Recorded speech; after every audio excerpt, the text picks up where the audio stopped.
Eh bien, voici la cartographie simplifiée des zones réflexes des pieds.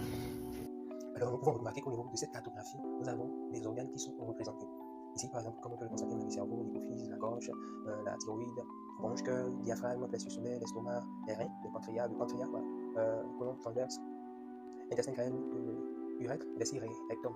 Donc, on a également sinus, œil, oreille, épaule, le poumon, la rate, la ligne de la taille qui est représentée, le côlon descendant, l'anse sigmoïde, le nerf sciatique et les organes liés à l'hémorroïde. En fait, ça, c'est la définition même de chaque être humain. C'est-à-dire, chaque femme a dans la plante des pieds ses terminaisons nerveuses, donc la représentation de ses organes. Et c'est également valable pour nous. Alors, pourquoi est-ce que je vous montre cette cartographie-là? Nous négligeons souvent la plante des pieds. Nous marchons mal, nous portons des chaussures qui ne sont pas adaptées, qui ne sont pas confortables. Nous malmenons nos pieds, nous les traînons un peu partout.